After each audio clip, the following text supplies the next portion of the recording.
Well, hi everyone. This is going to be a slightly different episode from normal because, normally I have a script which I read from, and so things are at least a little bit more precise. But today I am here with Sean. Hello. And we are recapping a trip which we took quite a long time ago. I keep pegging this as 2021. It was 2022. Was it? I actually would have said 2020. No, that's probably right, yeah. Yeah. So we had this absolutely incredible sort of 7-day trip of exploring the west coast of Turkey. As a road trip, it really competes with Australia, and in terms of natural beauty, and given that we had a week, the size of it was just immense. On the map, it seemed we hardly covered anything, but it had everything. It had pine forests and lovely coast, and winding roads, rivers, and it's gorgeous. Yeah, it was pretty incredible.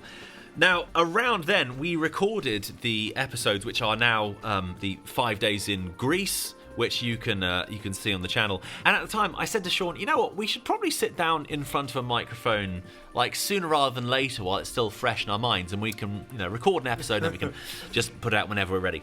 Now, that manifestly did not happen. No, this is not Dave's style. Actually, he likes to dredge up memories.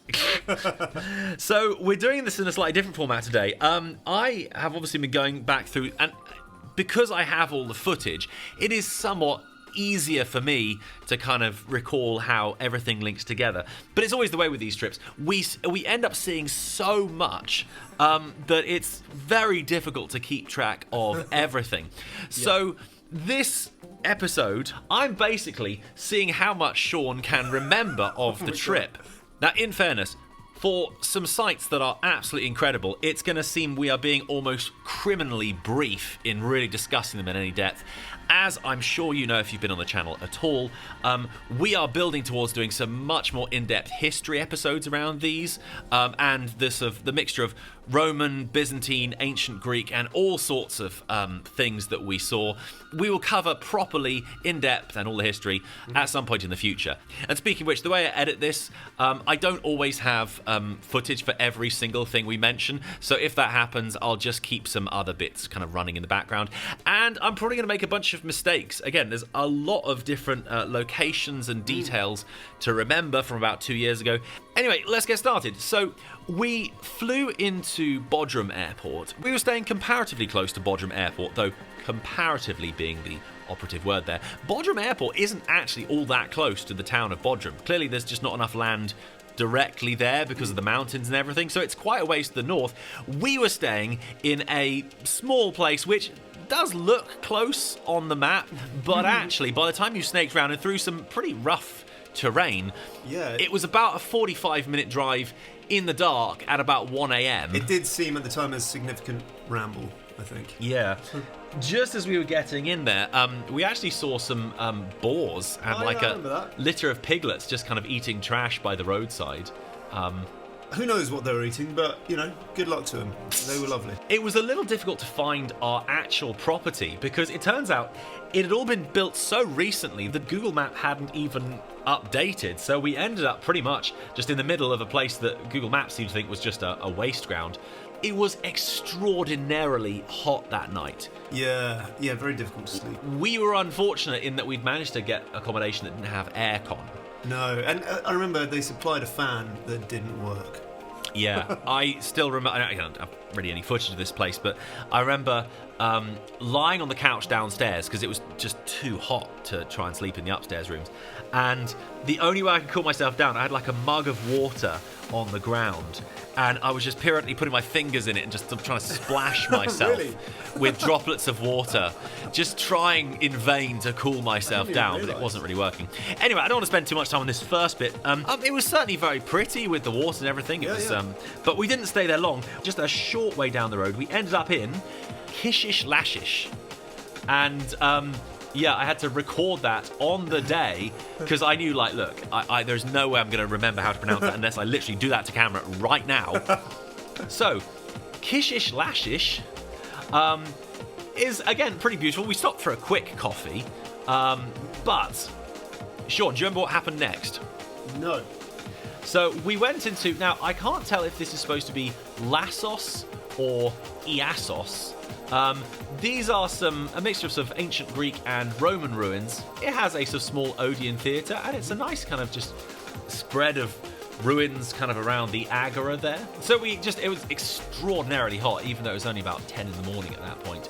Yeah. So we quickly browsed around that, but we didn't spend too long because we had to move on. So do you remember the drive from this point? Not this particular day.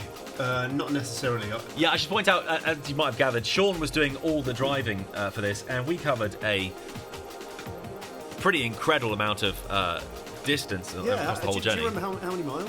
I did at the time. No, I'll have to put that near the end because it was a lot. Yeah, it was. This particular part of the drive was sort of working out from a quite mountainous area. You can just see Bodrum Airport out in what must be one of the only available sort of flat valleys there. It was very beautiful. The roads were a bit rough in that they weren't sort of paved very well. We then briefly stopped off at Euromos.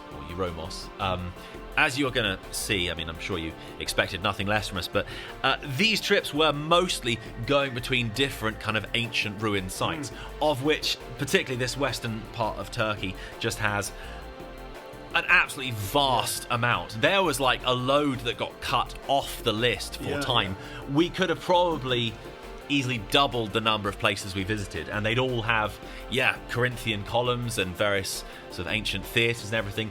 Euromos has these kind of columns still sort of being held up under repair. I mean, goodness knows when it'll actually be fixed, if at all. Quite a brief stop there. So at this point, we were quite in need of some lunch. Do you remember our lunch stop next? I do. I can picture it quite vividly. It was overlooking a lake, and there was kind of a slightly bedraggled cat, but it was very pleasant. And I'm not sure I can show that actually. It had like a pretty gnarly kind of wound on it. That's true. But but it was a lovely spot, and it seemed typical of many of the little cafes and roadside stops. So this is Latmos. It's got kind of this interesting mixture of some ancient Greek ruins and then also some Byzantine remains. You can see some on the island there. On a peninsula not far away, there's also some pretty great sort of ruins of a Byzantine fortress there. Unfortunately, even though I would have liked to, we didn't get a chance to go out to the island, but we just sort of like paddled on the beach and had just a nice time there. That was pretty great. So after that, we were visiting this absolutely vast temple. Do you remember this one? Yeah, that was amazing. That seemed so well preserved and just so huge. Well, yeah, it sort of is and it isn't. I mean, you can see a lot of the columns are only a couple of segments high, but they've been gracious enough to restore at least a couple, so you can see the original height. But in terms of footprint and the fact that it hasn't just been trashed down to ground level. Again, with a lot of the names of these, I have to sort of check back and see some of them. This is Didyma. On all the road trips, I'm definitely not expecting people to kind of remember all the titles of these places. No. We stopped briefly for a coffee there, which was nice. It's just a nice place in the shade, just looking out over the temple. Again, just with the incredible views that you can just stop and have a drink. So then we were back on the road. It had been a pretty full-on day, so we headed to our accommodation at this point. Now, this was in Selçuk. Oh, I remember Selçuk well. Most people probably think of Selçuk as the town that is just next to Ephesus. And no surprise, as you're going to see, like the ruins of Ephesus are incredibly impressive, so it's not surprising that a lot of people would be drawn here. But actually, the town of Selçuk itself is pretty remarkable in terms of what's there. We had a good time in Selçuk. There's a lot to it, and we were overlooking some Roman aqueducts. Was that right? Yeah. So the window of our now inhabited by storks. Yeah, this was the great thing. Just outside the window of our hotel, there were some storks who were kind of just getting up to all sorts of shenanigans outside the window. Stork-related activities. Again, you can see the spans have survived, probably with some restoration, but pretty well, all things considered. Yeah. And you can see the castle up on the hill there. So, a pretty amazing place to be staying. The aircon in this place, I seem to recall, it would come on, but it would only stay on for about 15 minutes. Yeah. There didn't seem to be a way to adjust the timer on it at all. We kind of took shifts in the night, me, you, and Cal, and we'd start our shift when one of us was just far too hot, and just to turn the bloody thing back on. Yeah. Anyway. By the way, you might have noticed Cal is not present with us here in the booth. But his Selçuk was his favourite spot, I believe. Yeah. Well, his favourite city, I think, in terms of modern towns. I don't know if it's classed as a city. Yeah.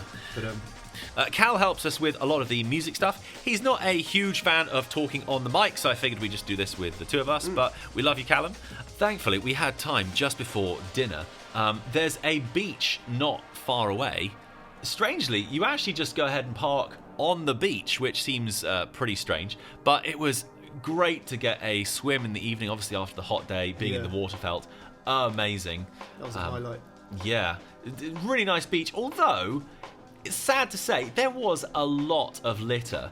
I mean, we ended up kind of taking a couple of bags to the bins there because it's just a lot left around. People just didn't seem to be picking it up. It's a sad thing because it's a beach that's well worth cherishing. It was gorgeous. Oh yeah, like if this was in the UK, this would be up there on some of the beach number one, best beaches in the country. So yeah, it's a shame it's not slightly better kept taken care of. But anyway, so back to Selçuk. Had a somewhat unremarkable meal in the evening. I mean, nice enough, traditional kind of local stuff. But yeah, that's pretty good. So early next morning, I made a point of sneaking out pretty early. I wanted to get to the Ephesus archaeological site pretty much when it opened, and I also wanted to make sure these boys could get a bit of a rest because, as I said, ever since we'd not got very much sleep on that first night, arriving around 3 a.m, and then with everything else. So I pretty much got to the gate for about, I think it's 8 that it opens. Yeah, good on you. I mean, this is Dave's custom to get up before everyone and do Dave things, secret Dave things that nobody knows about. And well, it's just with all the footage, I always want to catch these, I'm sure you'd noticed, I always want to catch these historic sites as free of people as possible. And, normally, if you're going to somewhere comparatively obscure, you probably don't have much competition, or there's like a few people that you can mostly just frame out, or you can just wait 5 seconds for them to walk past. But somewhere that's as busy as Ephesus, especially some of the highlights, which we're going to see in a bit, like the Library of Celsus, for example, that is, very quickly, absolutely crowded with people, and without clipping out like 2/3 of the whole structure, you can't frame everyone out. So I cannot tell you how much of a treat it was to go there and at least catch some of these highlights before anyone else was around. Oh, I was there with you actually, wasn't I? No, you weren't. Oh. That was the third morning, which we're getting to. Sure. But I do remember rocking up as it opened, and we had about a 20-minute window to see this stuff with nobody about. And pretty much. That was, very magical. I'd highly recommend putting in the effort to do that. Yeah, speaking of which, we'll talk about this more in a bit, but seeing Ephesus over 2 days is actually quite a good shout. It's a large site. There is lots to see, and actually splitting it over a couple of mornings, even obviously paying admission twice, but that was massively worth it. Now, after I'd sort of walked around the Ephesus site by myself, I linked back up with Sean, and we went to see. Oh, you remember what this is? The Temple of Diana. Artemis. Yeah. Same goddess. Now, depending on who you're asking. Oh yeah, I suppose I should. Artemis. Now, looking at this, it probably, if you don't know what this is, it might not seem especially inspiring. This was one of the 7 wonders of the world. It was. I think it's fair to say that it no longer is a wonder of the modern world. Well, this is the thing. Like, lots of subsequent lists have been sort of drafted up. Suffice to say, it's not quite in the same shape it used to be. No. Again, it's been made use of by Storks. Yeah. Again, you've got one kind of restored pillar to kind of give you an idea of the original height. And Storks never want to waste a sort of white stork, a pole or like up high. While it does feel good to tick off one of the 7 wonders of the world, don't expect too much. There's some very ankle level ruins there. And again, apart from the one, clearly restored kind of column where they've just stacked up some spare segments to try and give you an impression of visual height, there's not a tremendous amount. Something I'd actually forgotten about, we did have a brief window the day after this to just quickly drop into the museum at Selçuk, and that's got some really good stuff, apart from models to kind of give you a much better idea of what the temple looked like. It's also got some statues of Artemis, and so that's actually a really good companion place to go. I mean, to the get experience a of better idea. being there, you're also being harangued by peddlers of various guidebooks and a flute, which I believe you purchased. Yeah, funny enough, actually. Hang on, Dave will play it for us now. Well, you say that like we're currently recording this in my lounge. I've got some blankets kind of strung up to try and dampen the acoustic, but I think this is in reach. Let me just give me a second. Okay, I'll just do some hold music. You want to pick some hold music that isn't like so copyrighted? Yeah, sorry. Okay. Damn it! I've just got the girl from Ipanema in my head. Do something Phrygian for us, Dave. I don't think I have much choice of modes. I admit, I had been planning to use this. You'll be hearing this on the soundtrack behind this episode. It's thoroughly enchanting. Now, look, these are pleasant enough. I'm not under the illusion that I was buying something, really mystical and handmade or artisanal or anything. You do see people in markets in like Izmir and everything, they've just got like 1,000 of these just in their plastic wrappers, just all sitting in a pile ready to go. But yeah, I was kind of in the mood to get something like this as a souvenir, and I mean, it sounds fine. It's not. I mean, listen for yourself. Here we go.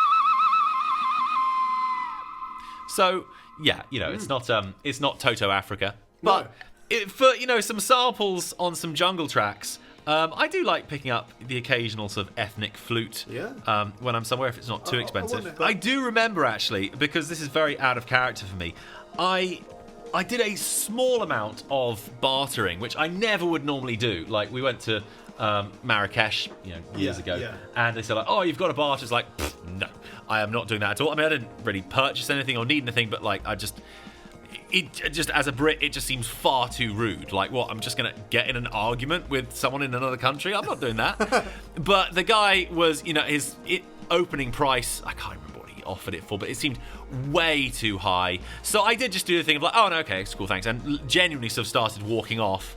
And I'd probably end up still paying too much. But again, where Turkish currency is at right now, it wasn't a very high amount. I think I paid something like a $5 for it. So probably like the guy was thinking like, haha, what a sucker. He shouldn't have paid a $5 for that. But I was like, well, that's not an unreasonable amount to pay for one of these, even though for a flute. I could have hypothetically got him down lower, but whatever. Yeah. Anyway, so You can charm £5 worth of snake for that. we then had a bit of an unusual stop. Again, this is not something that most people know about in Selçuk. It's the ruins of St. John's Basilica. These are quite a significant, I'm going to say 6th century, though I might be wrong about that. It's a pretty vast site, though it hasn't really survived at great height. Though some things have been stood back up. Actually, speaking of traders, do you remember at the gateway of this, a guy came up to us and he had this script prepared. He kind of was like, guys, over here. I was just recently digging near the site and I found it. And he showed us this extraordinarily fake looking coin. Do you remember this? I actually don't know. And I mean, first of all, the fact that he just oh hey, there's some tourists. I must just admit to some crimes. It's like right.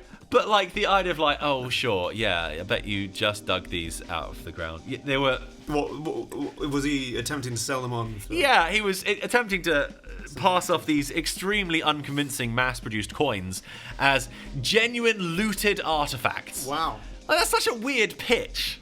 Yeah. A tourist oh, I want to be complicit in your crimes. Please help me traffic the things that you just looted from this archaeological site. I'm sure that's going to go really well for me.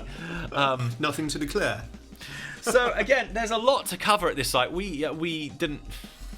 Having to say, we didn't have very long. I might as well just have that as a sample running the episode, because we didn't have very long at any of these things. We had to kind of always have our eyes on the clock. We briefly headed down to the beach again, where I think Callum had been spending the morning. And then we got on the road again. Sean, how much do you remember of this day? This day, day 3. So, post Temple of Artemis. Give me some memory joggers.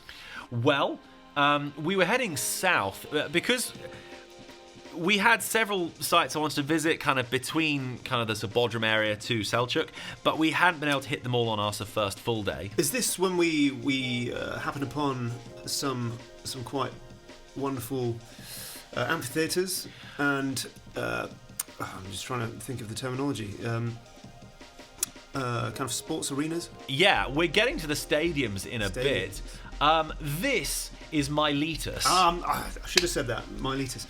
By the way, subsequently, I read a book called The Mask of Apollo by Mary Renault, which I wish I'd read while I was on this road trip, because so many of the locations are mentioned in this book. Because he's the protagonist is he's a thespian of ancient Greece in the time of Plato. And he's just touring these places, so Miletus and so on. I don't know if that's how you say it, Miletus, perhaps. They're all mentioned, and all the other zany locations we were at. You're welcome. I know. Well, this is the thing. I joked about this, knowing it would probably get us a lot of hate in the Greece in 5 days episode, but the Greek heritage on the what is the west coast of what is now Turkey is considerable. Again, not just in terms of all of the sort of city-states that were founded there, but just in terms of the amount that survived. The ruins in these places, I try and gauge it on, I'm in way too deep, this much is apparent. So, we're just on the cusp of releasing all our episodes on hill forts, which is basically touring a load of grassy ditches in the English countryside, which is a tricky sell for most of your friends and family who are not into their ancient history and everything. They look a lot more impressive by drone. They do usually. Yeah.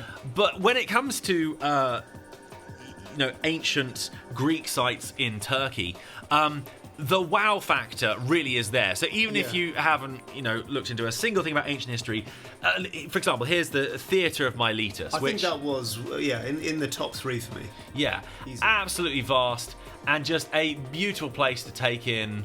And, with the sunshine, and it sits on a comparatively flat plain, so you do have pretty incredible views out over the sort of horizon. It was totally unexpected for me to happen upon that, really. It was immense. Yeah.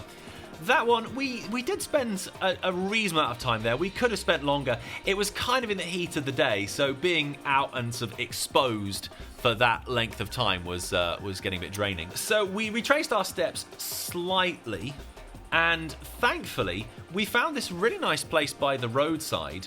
Again, we happened upon several of these, which was just a really nice restaurant, with this sort of traditional seating where we could just stop and have a bit of a breather, have a Turkish coffee. I love those. Those were sanctuaries, little havens along the way. They were gorgeous. And I miss the Turkish delight. I know that no one actually likes Turkish delight except me. Yeah, including me. Well, this is great because, again, they always give you a couple of cubes with your Turkish coffee, and I just pass them straight to Sean because I've tried. I just cannot really get myself to appreciate it. So I actually, at this point, I allowed Sean and Cal to take a breather in the shade just to take it easy, while I hot-footed it up, and my goodness, it was boiling at this point. I was having to... I promised them I wasn't going to just leave them sitting for ages, so I'd given myself, I think about 40 minutes on the clock. Yeah. And where did you go? The steps up to Priene are already... it's quite a slope to get there. The site is pretty impressive. Unlike sort of Miletus, there's a lot of still just scattered rubble in place. You can sort of see the footprint of quite a number of structures, but it's harder to kind of figure out what's going on with everything. It's but still, like a really significant ancient city. I was really glad I caught that, even just briefly, and didn't turn my ankle over just trying to dash around the site over this load of rocks. We then... Oh yes, okay. It took me a second to We had one more ancient site to catch for this day. Close to Selçuk is the site of Magnesia. Now, most of the site, the ruins are okay, but like not that remarkable. I mean, considering the stuff we'd already seen, the ruins there's not a tremendous amount to see. However, a short distance away, there is a stadium in a remarkable state of preservation. I think it's this one. It seemed very much off the beaten track to me. Yeah. I keep seeing this crop up in Facebook groups over and over again. There's some, I don't know if they're just they rank really high on Google Images or something. There's some images that just do the round of Facebook groups by people who don't seem to really be into the subject. And there's loads of this sort of side-by-side comparison of the Magnesia Stadium covered in sort of grass and earth versus the state it's in now, where the steps and most of the sort of structure has been uncovered and survives at this, remarkable length.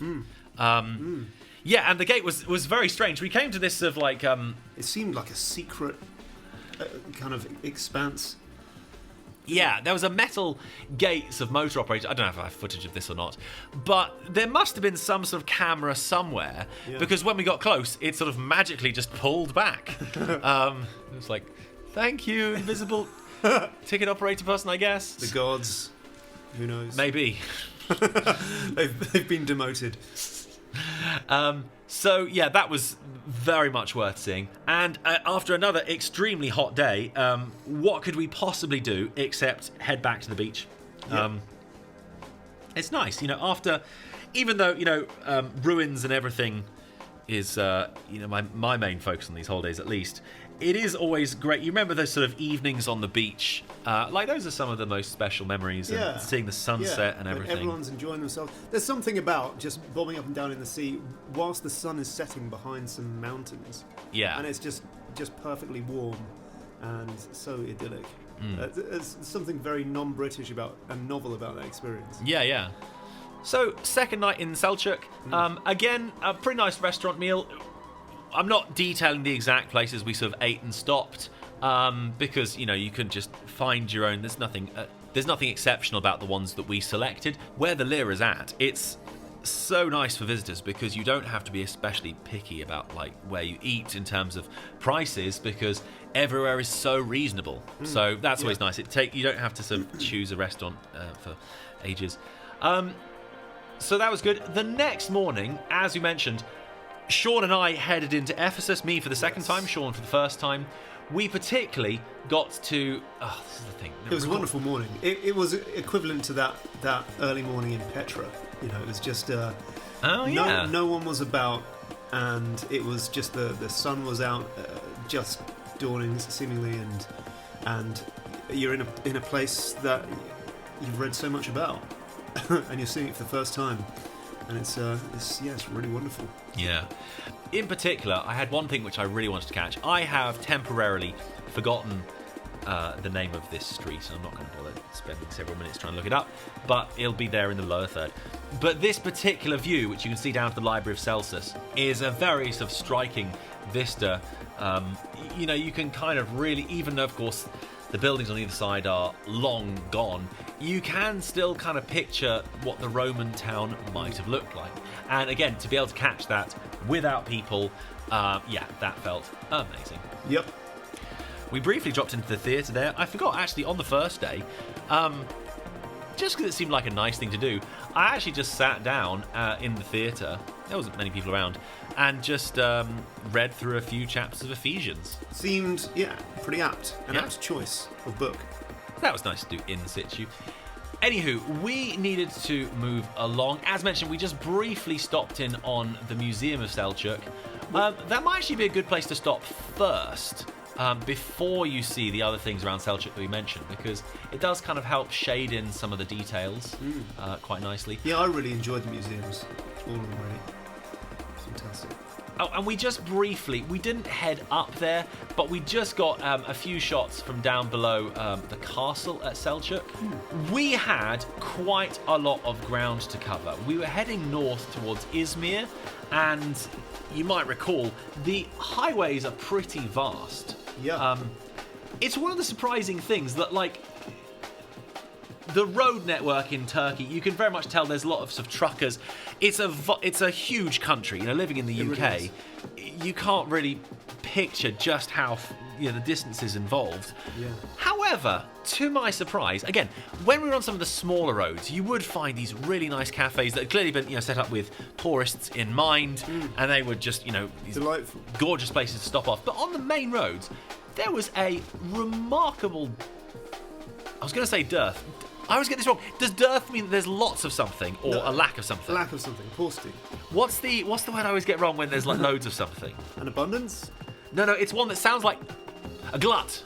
Oh, okay. That's it. I always think that a glut of something means that there's like none of them, but no, a glut is like there's loads, right? Yeah. I think if you're gluttonous, you eat loads of stuff. I should remember that. That's good. There just weren't many sort of obvious roadside places like you would expect in the UK. They're obvious, like, oh yeah, look over here, there's a few cafes and a bathroom. We did manage to find one and sit down. This is one of the places, this varied greatly around the country. There didn't seem to be any English there. I mean, fair enough, we weren't in a particularly touristy spot, so we had to sort of struggle through, just kind of trying to pick things off the menu. It was essentially fine. Again, I don't know if I got any footage of that. We then headed a ways further north and eventually got to... Do you remember where we headed next? Certainly not by name.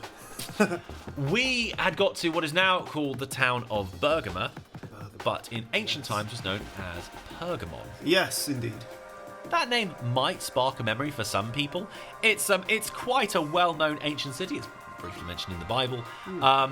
The ruins there are pretty remarkable. It contains one of the most steep, I think it's something like the most steep Greek theatre there is. Yep.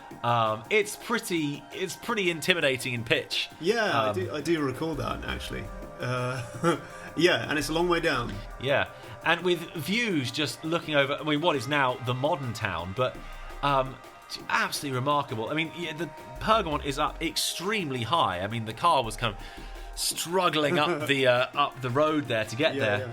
And when we were up there, I seem to remember there was very strong wind that day as well. So, yeah, we spent a good while kind of looking around the ruins there. In fairness, there is loads here. In fact, just to kind of... We're going to have to go to a second episode. This is just a tease ahead. We did actually come back through here because I was like, there's no way we could catch everything like the first time through. So that was... a real treat, and but we still weren't done for the day. This was now like mid to late afternoon. Yep. Do you recall us briefly? I actually can't remember the name of this town. I barely have any footage. I think it's this one. I'll pop it up in the lower third. We just briefly stopped off to kind of take some time at the beach, but we weren't able to make it like a sort of long stop. We were having to go a long way north. To be honest, if you were looking on paper kind of at our road trip, the first thing you'd be like, right, okay, this extent to the north is way too much. That should just be cut for time, and you should just... And to be honest, if it were any other site, then yes, we wouldn't have gone to this amount of trouble to travel this far north. But in what is now going to be the next episode, we were there to see the ruins of Troy. Yes. And it was just, even after the sort of 4 hours or so that we'd driven to make up the distance, it's just too enticing a prospect to see the ancient city of Troy, to not just go that little bit of extra distance to catch that. Now, we'd got to the town of Canacale, and we're going to hit a break at about this point, but we'll pick this up on the next episode. Suffice to say, this is not normally how we do episodes, this kind of quite like loose format where we're just still figuring things out. You can also catch Sean and I shooting the breeze about Greece. As I mentioned, we had a sort of prolonged road trip of Greece like a couple of years back. So those episodes, I'm sure they're linked up in the top right. The music you've been hearing in the back is ours. We create all the music for these episodes, and you can find it on bandcamp.com. If you want to support the channel, that's the place to do it. Otherwise, come back for part 2, and we'll catch you guys very soon. Bye!